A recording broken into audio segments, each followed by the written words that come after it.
Hello students, I am Raman Sethi and we are studying chapter number 2, that is acid, bases and salts of 10th class NCERT science. So our today's topic is properties of bases. कि bases की properties हमने study करनी है. तो क्या कि सबसे पहले हम bases की physical properties की अगर बात करें तो bases की physical properties क्या होगी कि bases जो है bitter taste के होते हैं, मतलब टेस्ट में कड़वे होते हैं. Convert red litmus into blue, की जो बेस है वो रेड लिटमस पेपर को ब्लू में कन्वर्ट कर देते हैं. बेसिक सॉल्यूशन कंडक्ट इलेक्ट्रिसिटी, कि बेस का जब सॉल्यूशन बनाकर उसमें से करंट पास करवाया जाएगा तो वो इलेक्ट्रिसिटी को कंडक्ट करवाते हैं, यानी कि बेसिक सॉल्यूशन जो है वो गुड कंडक्टर ऑफ इलेक्ट्रिसिटी होते हैं. Then basic solution can ionize, basic solution ionize हो सकते हैं, जैसे कि एसिड में आपको बताया था कि एसिड जो है वाटर के अंदर डिसॉल्व कराने पर अपने पॉजिटिव और नेगेटिव आयन यानी कि कैटायन एंड एनायन बना लेते हैं. उसी तरह से जो बेस है वो भी आयोनाइज हो जाते हैं, मतलब इनको वाटर में जब डिसॉल्व करवाया जाएगा तो वो कैटायन एंड एनायन बनाएंगे. एंड देन नेक्स्ट प्रॉपर्टी और नेक्स्ट प्रॉपर्टी इज फील सोपी एंड स्लिपरी टू टच, कि जब बेस है उनको अपने हाथ पर रख के मसला जाएगा तो वो सोप जैसे और स्लिपरी सोप जैसे स्लिपरी हमें फील होंगी. Then next bases are corrosive in nature, base जो होते हैं वो कोरोसिव नेचर के होते हैं, मतलब चीजों को जला देते हैं. हमारी स्किन पर गिरेंगे तो हमारी स्किन को जला देंगे, कपड़ों पर गिरेंगे तो कपड़ों को जला देंगे, तो पेपर पे गिरेंगे तो पेपर को जला देंगे. तो ये बेस की फिजिकल प्रॉपर्टीज होगी. अब मेनली हमारी क्या है, हमने क्या डिस्कस करनी है, केमिकल प्रॉपर्टी जो बेस डिस्कस करनी है, जिसमें हमने एसिड की केमिकल प्रॉपर्टी डिस्कस करी थी. तो एक एक करके हम बेस की केमिकल प्रॉपर्टीज को डिस्कस करते हैं.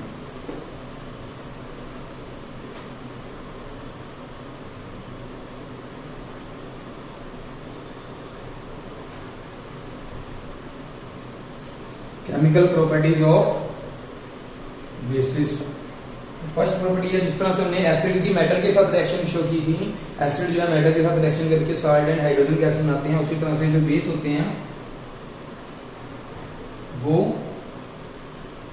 मेटल के साथ रिएक्शन करके क्या बनाते हैं, सॉल्ट एंड हाइड्रोजन गैस बनाते हैं. लेकिन यहां पर एक याद रखने वाली बात यह है कि एसिड्स में क्या होता है कि जनरली ऑलमोस्ट जो एसिड थे वो लगभग सब टाइप की मेटल के साथ रिएक्शन कर सॉल्ट एंड हाइड्रोजन गैस बना लेते थे. लेकिन बेस के केस में क्या है कि जो बेस होते हैं वो सारी की सारी मेटल के साथ रिएक्शन नहीं करते. वो कुछ जो हाई रिएक्टिव मेटल्स होती है, जैसे कि जिंक हो गया, एल्यूमिनियम हो गया, इस तरह की मेटल के साथ ही रिएक्शन करते हैं, सब टाइप की मेटल के साथ रिएक्शन नहीं करते.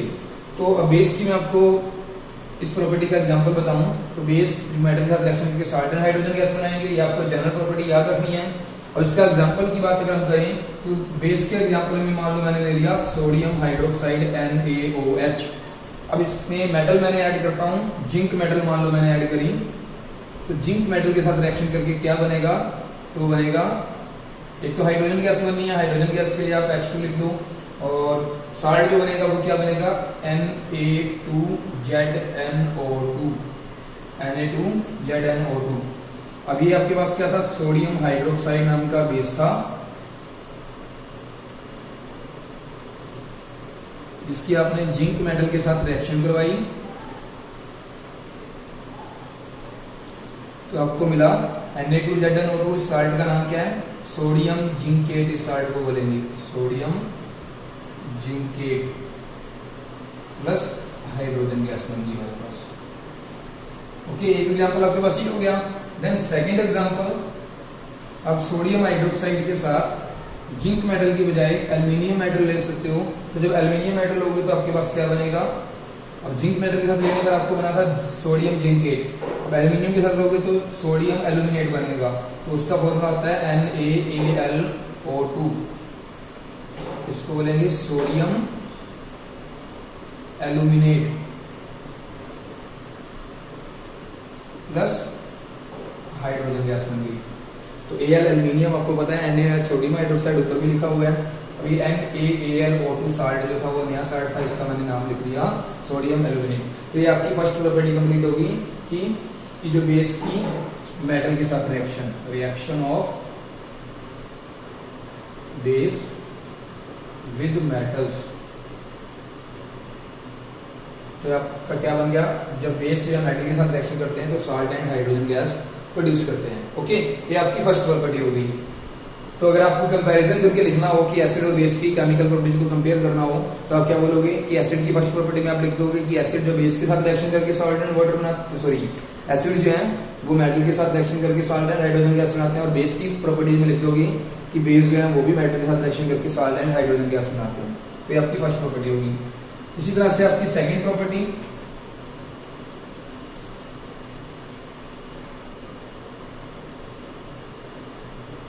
reaction of base with metal oxides or metal carbonates और metal hydrogen carbonates।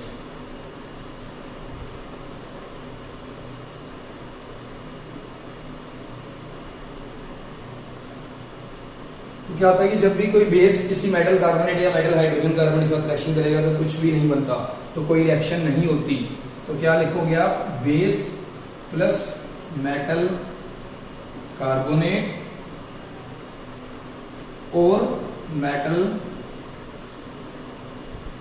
Hydrogen carbonate,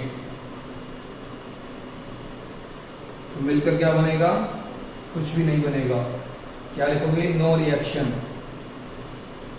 तो ये प्रॉपर्टी जस्ट मैंने आपको कंपैरिजन के लिए बताई है कि एसिड की जो मेटल कार्बोनेट या मेटल हाइड्रोजन कार्बोनेट का रिएक्शन होकर क्या बनता है, सॉल्ट, कार्बन डाइऑक्साइड में हाइड्रोजन गैस बनती है। लेकिन जो बेस मेटल कार्बोनेट या मेटल हाइड्रोजन कार्बोनेट का रिएक्शन करते हैं कुछ भी नहीं बनाते, कोई रिएक्शन नहीं होती। तो ये हमारा जस्ट कंपैरिजन के लिए बताया, अदरवाइज आपकी कोई प्रॉपर्टी नहीं थी, बेस की ये प्रॉपर्टी नहीं होती। हमारी थर्ड प्रॉपर्टी है कि reaction of base with acids, reaction of base with acids. तो यह प्रॉपर्टी आपकी सेम है एसिड और बेस की, कि आपने वहां पर बोला था कि एसिड जो है बेस के साथ रिएक्शन करके सॉल्ट एंड हाइड्रोजन गैस बनाते हैं, यहाँ पर उल्टा लिख दिया आपने कि बेस की एसिड के साथ रिएक्शन, तो सेम ही बनेगा कि base plus acids after reaction salt and water, salt and water produce करेंगे। अभी मैंने हाइड्रोजन बोल दिया था गलती से, सोल्ट एंड वाटर प्रोड्यूस करेंगे। तो बेस, अब वैसे तो इसके एग्जाम्पल मुझे आपको बताना नहीं चाहिए, आपने इससे पिछली वीडियो में देखे हैं एग्जाम्पल, मैंने आपको बताए थे, तो आपको एग्जाम्पल याद होंगे, फिर भी मैं आपको चलो एक दो एग्जाम्पल बताता हूँ कि बेस मान लो ले लिया, कुछ नए एग्जाम्पल लिख देता हूँ। बेस के तौर पर ले लिया मान लो मैग्नीशियम हाइड्रोक्साइड, मैग्नीशियम हाइड्रोक्साइड का फॉर्मूला होता है MgOH2। एसिड में मान लो ले लिया मैंने हाइड्रोक्लोरिक एसिड HCl, तो इनसे मिलकर क्या बनेगा, एक वाटर बनेगा, वाटर का फॉर्मूला है H2O। और साल्ट कैसे बनेगा, साल्ट बेस के अंदर से मेटल वाला पार्ट और एसिड के अंदर से नेगेटिव वाला आयन। अब मेटल वाले पार्ट से हमारा पॉजिटिव आयन बनेगा Mg2+ और नेगेटिव वाला आयन Cl-। तो Mg2+ एंड Cl- से मिलकर क्या बन जाएगा, MgCl2, मैग्नीशियम क्लोराइड नाम का साल्ट बन जाएगा, मैग्नीशियम क्लोराइड। ओके, देन हमारी सेकेंड प्रॉपर्टी, अब मान लो लिया मैंने बेस ले लिया कैल्शियम हाइड्रोक्साइड CaOH ट्वाइस। अब एसिड ले लेता हूं, मान लो मैं सल्फ्यूरिक एसिड H2SO4, तो मिलकर क्या बनेगा, एक तो वाटर बनाना है, बनना ही बनना है। उसके अलावा बेस के अंदर से पॉजिटिव वाला आयन यानी कि Ca2+ एंड एसिड के अंदर से नेगेटिव वाला आयन यानी कि SO4(2-). तो Ca2+ एंड SO4(2-) मिलकर क्या बनाएंगे, CaSO4। तो इसी तरह से और भी एग्जांपल आप लिख सकते हो, कोई भी एसिड और कोई भी बेस लेकर आप सॉल्ट और वाटर बना सकते हो। तो ये आपकी थर्ड प्रॉपर्टी होगी। देन हमारी fourth property, reaction of base with non metallic oxide, non metallic oxides. तो यहां पर आपने क्या किया था, फोर्थ प्रॉपर्टी एसिड के अंदर जो लिखी थी वहां पर आपने क्या लिखा था कि एसिड की मेटालिक ऑक्साइड के साथ, तो यहां पर क्या आ गया, बेस की नॉन मेटालिक ऑक्साइड के साथ। जो बेस है वो मेटालिक ऑक्साइड के साथ नहीं रिएक्शन करते, वो नॉन मेटालिक ऑक्साइड के साथ रिएक्शन करते हैं। तो अब क्या लिखेंगे, base plus non metallic oxide after reaction क्या बनाएंगे, साल्ट एंड वाटर। जब बेस की नॉन मेटालिक ऑक्साइड के साथ रिएक्शन होती है तो वो साल्ट बनाते हैं एंड वाटर बनाते हैं। अब इसका एग्जांपल मैं लिखूं, बेस की एग्जांपल में मैंने ले लिया सोडियम हाइड्रोक्साइड, NaOH बेस लिया मैंने, और नॉन मेटालिक ऑक्साइड में मान लो मैंने लिया कार्बन डाइऑक्साइड। अब इसमें ऑक्साइड मॉलिक्यूल आ गया, O आ गया, ऑक्साइड आ गया, और नॉन मेटल आ गया, कार्बन क्या था, नॉन मेटल, तो इसलिए CO2 क्या है, एक नॉन मेटालिक ऑक्साइड है। अब NaOH की कार्बन डाइऑक्साइड के साथ रिएक्शन कराऊंगा तो मैं क्या बनेगा, एक वाटर बनना है, H2 लिख दिया वाटर के लिए, और साल्ट के लिए अब यहाँ से C और इसका Na, ये CO2 और Na मिलकर क्या बनाएंगे, आपका साल्ट बनाएंगे, तो साल्ट बनेगा आपका Na2CO3, सोडियम कार्बोनेट नाम का आपका साल्ट बन जाएगा, सोडियम कार्बोनेट।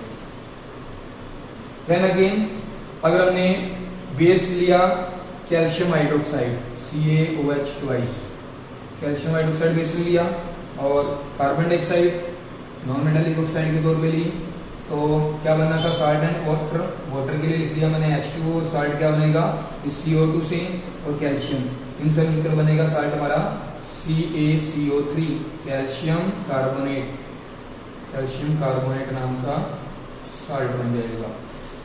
तो ये आपके नॉन मेटालिक ऑक्साइड के बेस के साथ एग्जांपल्स हो गए, ठीक है। तो साल्ट एंड वाटर बन रहे थे यहाँ पे, दो एग्जांपल मैंने आपको दे दिए, फर्स्ट एंड सेकंड। तो जिस तरह से मैंने आपको क्वेश्चन बताया था एक एसिड की प्रॉपर्टीज के अंदर कि जो मेटालिक ऑक्साइड होते हैं वो बेसिक नेचर के होते हैं, ज्यादातर मेटालिक ऑक्साइड बेसिक नेचर के होते हैं। इसी तरह से जो ज्यादातर नॉन मेटालिक ऑक्साइड होते हैं वो एसिडिक नेचर के होते हैं, तो क्यों।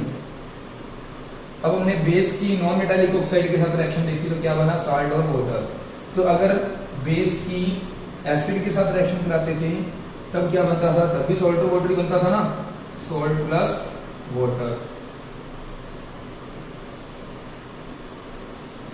तो अब बेस की जगह पे आपके पास बेस आ गया, सॉल्ट की जगह पे सॉल्ट आ गया, वाटर की जगह पे वाटर आ गया, तब आपके पास क्या बचा, non metallic oxide and acid.